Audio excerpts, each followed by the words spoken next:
സബ്കോ ആദാബ്. Humsafar Urdu blog YouTube ചാനലിലേക്ക് സ്വാഗതം. ഉറുദുവിൽ teaching manual തയ്യാറാക്കുന്ന രൂപമാണ് വളരെ ചുരുങ്ങിയ രൂപത്തിൽ ഇവിടെ പറയുന്നത്. ആദ്യമായി ക്രിയേറ്റ് ടീച്ചിങ് മാനുവൽ സെലക്ട് ചെയ്ത് ആവശ്യമായ ക്ലാസ് അതുപോലെ ഉറുദു സബ്ജക്റ്റായി എടുക്കുന്നു. ചാപ്റ്റർ ഖുദാ കി അപ്നി ബസ്തി എടുക്കുന്നു.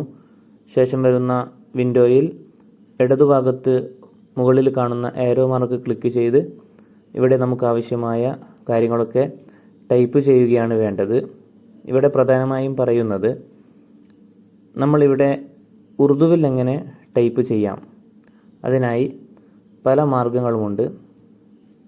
നമ്മൾ ചെയ്യേണ്ടത് സെറ്റിങ്സിൽ പോയി ഇവിടെ അഡീഷണൽ സെറ്റിങ്സ് സെലക്ട് ചെയ്ത് ലാംഗ്വേജ് ആൻഡ് ഇൻപുട്ട് ക്ലിക്ക് ചെയ്യുന്നു. മാനേജ് കീബോർഡ്സ് ക്ലിക്ക് ചെയ്യണം. ഇത് സെർച്ച് ചെയ്തുകൊണ്ടും സെറ്റിങ്സിൽ പോയി സെർച്ച് ചെയ്തുകൊണ്ടും നമുക്ക് കണ്ടെത്താവുന്നതാണ്. കീബോർഡ് അല്ലെങ്കിൽ ലാംഗ്വേജ് എന്നൊക്കെ ടൈപ്പ് ചെയ്യുമ്പോൾ ലാംഗ്വേജസ് ആൻഡ് ഇൻപുട്ട് തുടങ്ങിയ രൂപത്തിലൊക്കെ നമുക്കിത് കണ്ടെത്താവുന്നതാണ്. മാനേജ് കീബോർഡ്സ് ആണ് നമ്മൾ എടുക്കുന്നത്. ജീബോർഡ് എന്ന ആപ്ലിക്കേഷൻ മിക്കവാറും ഭൂരിപക്ഷം ആളുകളുടെയും ഫോണിൽ ഓൾറെഡി ഉണ്ടാവും. അതില്ലാത്തവർ ഇൻസ്റ്റാൾ ചെയ്യേണ്ടതുണ്ട്.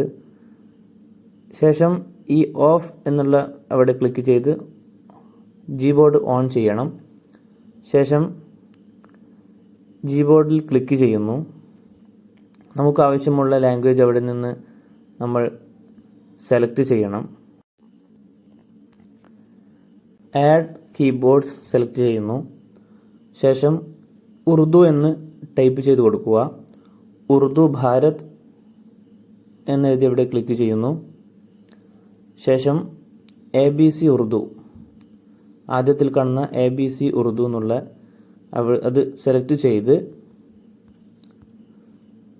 ഡൺ. ഇപ്പോൾ ABC ഉറുദു ഭാരത് ABC നമ്മുടെ കീബോർഡ് ആക്റ്റീവ് ആയിട്ടുണ്ട്. ശേഷം നമ്മൾ സമഗ്രയിൽ പോകുന്നു. നമുക്ക് ഉറുദുവിൽ ടൈപ്പ് ചെയ്യാനുള്ള ഭാഗത്ത് ക്ലിക്ക് ചെയ്യുക. നിലവിൽ മംഗ്ലീഷ് കീബോർഡാണുള്ളത്. അതിൻ്റെ സ്പേസ് ബാറിൽ ലോങ് പ്രസ് ചെയ്യുമ്പോൾ ഇവിടെ കാണുന്ന വിൻഡോയിൽ അതർ കീബോർഡ്സ് താഴെ കാണുന്ന അതർ കീബോർഡ്സിൽ ക്ലിക്ക് ചെയ്ത് ജീബോർഡ് സെലക്ട് ചെയ്യുന്നു. ജീബോർഡിൽ നിലവിൽ അറബി കീബോർഡാണുള്ളത്. അവിടെയും സ്പേസ് ബാറിൽ ലോങ് പ്രസ് ചെയ്താൽ ഉറുദു ഭാരത് ABC ഉറുദു എന്ന കീബോർഡ് നമുക്ക് ആക്റ്റീവ് ആവും. ആവശ്യമായത് ടൈപ്പ് ചെയ്ത് ഉറുദുവിൽ ടൈപ്പ് ചെയ്യാം. ഇംഗ്ലീഷ് ലെറ്റർ ഉപയോഗിച്ചാണ് ഇവിടെ ഉറുദുവിൽ ടൈപ്പ് ചെയ്യുന്നത്. ഉദാഹരണത്തിന് മൈക്രോ പ്ലാനിൽ നസും സുൻകർ എന്ന് നമുക്ക് എഴുതണമെങ്കിൽ NAZM നസും സുൻകർ KAR കർ. ഈ രൂപത്തിൽ നമുക്ക് മംഗ്ലീഷ് കീബോർഡ് ഉപയോഗിച്ച് ഉറുദുവിൽ ടൈപ്പ് ചെയ്യാവുന്നതാണ്. നേരത്തെ സെറ്റിങ്സിൽ ജീബോർഡ് എന്ന് എഴുതിയ ഭാഗത്ത് ക്ലിക്ക് ചെയ്താൽ വോയിസ് ടൈപ്പിംഗ് എന്ന ഭാഗം കാണാം. അവിടെ ക്ലിക്ക് ചെയ്ത് യൂസ് വോയിസ് ടൈപ്പിംഗ് എന്ന ഭാഗം ആക്റ്റീവ് ചെയ്യണം. അങ്ങനെ ചെയ്താൽ നമുക്കിവിടെ വോയിസ് ഉപയോഗിച്ചും ഉറുദുവിൽ ടൈപ്പ് ചെയ്യാവുന്നതാണ്. അതിനായി കീബോർഡിൽ ഉയരത്തിൽ കാണുന്ന മൈക്ക് ബട്ടൺ ക്ലിക്ക് ചെയ്തുകൊണ്ട് നമുക്കാവശ്യമായ കാര്യങ്ങൾ അവിടെ ഉറുദുവിൽ പറയുമ്പോൾ അവിടെ ടൈപ്പ് ചെയ്തു വരുന്നതാണ്. നസും സുൻകർ ആ രൂപത്തിൽ നമുക്ക് ടൈപ്പ് ചെയ്യാം. മറ്റൊരു മാർഗം ആക്ടിവിറ്റി സ്റ്റെപ്സിലൊക്കെ ഒരുപാട് എഴുതാനുണ്ടാവും. ഈ മൈക്ക് ഉപയോഗിച്ചുകൊണ്ടോ അല്ലെങ്കിൽ ഇംഗ്ലീഷ് ലെറ്റർ ഉപയോഗിച്ച് ഉറുദു എഴുതിക്കൊണ്ടോ നമുക്കിത് ഇവിടെ എഴുതാം. അതിന് പുറമെ മറ്റൊരു മാർഗം നിലവിൽ നമ്മുടെ കയ്യിൽ PDF രൂപത്തിൽ ടീച്ചിങ് മാനുവൽ ലഭ്യമാണെങ്കിൽ അതിൽ നിന്നും കോപ്പി പേസ്റ്റ് ചെയ്യുന്ന രൂപമാണ് ഇവിടെ കാണിക്കാൻ പോകുന്നത്. അതിനായി ഹംസഫർ ഉറുദു ബ്ലോഗ് ക്ലിക്ക് ചെയ്യുന്നു, ഓപ്പൺ ചെയ്യുന്നു. അവിടെ മൂവ് ടു എടുത്ത് സ്കൂൾ ഉറുദു കോർണർ എടുക്കുന്നു. ശേഷം നമുക്ക് ആവശ്യമുള്ള ഉറുദു ടീച്ചിങ് മാനുവൽ ലഭിക്കാനായി ഉറുദുവുമായി ബന്ധപ്പെട്ട നിരവധി റിസോഴ്സുകൾ ലഭിക്കാൻ ഹംസഫർ ഉറുദു ബ്ലോഗ് ഉപയോഗപ്പെടുത്താവുന്നതാണ്. ബ്ലോഗിൻ്റെ ലിങ്ക് ഡിസ്ക്രിപ്ഷനിൽ നൽകുന്നതാണ്. ഉറുദു ടീച്ചിങ് മാനുവൽ ക്ലിക്ക് ചെയ്യുന്നു. ശേഷം നമുക്ക് ആവശ്യമുള്ള ക്ലാസ്, ഉദാഹരണത്തിന് ക്ലാസ് 7 ക്ലിക്ക് ചെയ്യുന്നു. മൊഡ്യൂൾ 2 ഡ്രാഫ്റ്റ് ഇവിടെ ക്ലിക്ക് ചെയ്യുന്നു. ശേഷം വരുന്നു, നമ്മൾ ഓപ്പൺ ചെയ്യുന്നു.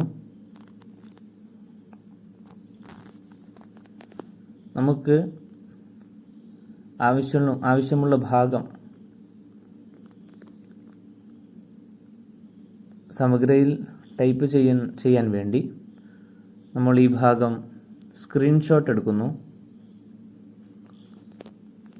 ശേഷം ഗൂഗിൾ ട്രാൻസ്ലേറ്റ് ആപ്പ് ക്ലിക്ക് ചെയ്യുന്നു. ഇവിടെ ഏറ്റവും താഴെ ക്യാമറ എന്ന ഭാഗം ക്ലിക്ക് ചെയ്ത് നമ്മൾ എടുത്ത സ്ക്രീൻഷോട്ട് ലഭിക്കാനായി ഇടത് സൈഡിൽ കാണുന്ന ഇമേജ് ഭാഗം ക്ലിക്ക് ചെയ്യുന്നു. നമ്മൾ എടുത്ത സ്ക്രീൻഷോട്ട് ഓപ്പൺ ആയിട്ടുണ്ട്. ഇവിടെ ട്രാൻസ്ലേറ്റിൻ്റെ ആവശ്യം നമുക്കില്ല. അതിനാൽ ട്രാൻസ്ലേറ്റഡ് എന്നതിൽ നിന്ന് മാറി ഒറിജിനൽ എന്ന ഭാഗം ക്ലിക്ക് ചെയ്യുക. ശേഷം നമുക്ക് ആവശ്യമുള്ള ഭാഗം ഇവിടെ നിന്ന് സെലക്ട് ചെയ്യാവുന്നതാണ്. ഏറ്റവും മുകളിൽ ഒന്ന് ടച്ച് ചെയ്ത് ആ നീല ഭാഗം താഴേക്ക് വലിച്ചാൽ ഇത് മുഴുവൻ സെലക്ട് ആവുന്നതാണ്. ആവശ്യമുള്ള ഭാഗം ഇവിടെ സെലക്ട് ചെയ്ത് കോപ്പി ചെയ്യുക. ശേഷം സമഗ്രയിൽ വന്ന് നമുക്ക് ആവശ്യമുള്ള ഭാഗം അവിടെ നമ്മൾ കോപ്പി ചെയ്ത ഭാഗം അവിടെ പേസ്റ്റ് ചെയ്യുന്നു. ആവശ്യമായ ക്രമീകരണങ്ങളൊക്കെ അവിടെ വരുത്താവുന്നതാണ്. കൂടുതൽ ആഡ് ചെയ്യണമെങ്കിൽ നേരത്തെ പറഞ്ഞ രൂപത്തിൽ വോയിസ് കൊണ്ടും കീബോർഡ് കൊണ്ടുമൊക്കെ അവിടെ കൂടുതൽ കാര്യങ്ങൾ ആഡ് ചെയ്യാവുന്നതാണ്. ഈ രൂപത്തിൽ നമുക്ക് ടീച്ചിങ് മാനുവൽ തയ്യാറാക്കാം. അതുപോലെ തന്നെ ടീച്ചിങ് മാനുവൽ തയ്യാറാക്കിക്കൊണ്ടിരിക്കുമ്പോൾ താൽക്കാലികമായി സേവ് ചെയ്ത് പിന്നീട് പൂർത്തീകരിക്കണമെങ്കിൽ ഇത് സേവ് ചെയ്യണം. പക്ഷേ റെഡ് സ്റ്റാർ ഉള്ള ഭാഗം നിർബന്ധമായും എഴുതിയിരിക്കണം എന്നതിനാൽ ബ്ലാങ്കാക്കി ഇടാൻ പാടില്ല എന്നതിനാൽ തന്നെ ഇത് സേവ് ആവുകയില്ല. അത് പരിഹരിക്കാനായി നമുക്ക് അവിടെ എന്തെങ്കിലും ഒരു അക്ഷരം, അവിടെ ഒരു പോയിൻ്റോ അല്ലെങ്കിൽ ഏതെങ്കിലും ഒരു അക്ഷരം അവിടെ ക്ലിക്ക് ചെയ്യാവുന്നതാണ്. അങ്ങനെ ചെയ്യുകയാണെങ്കിൽ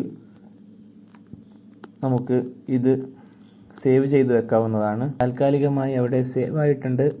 നമുക്ക് ആവശ്യം വരുമ്പോൾ എഡിറ്റ് ഓപ്ഷൻ ക്ലിക്ക് ചെയ്ത് നമ്മൾ നേരത്തെ ചെയ്തത് നമുക്ക് വീണ്ടും എഡിറ്റ് ചെയ്യാൻ പറ്റുന്നതാണ്.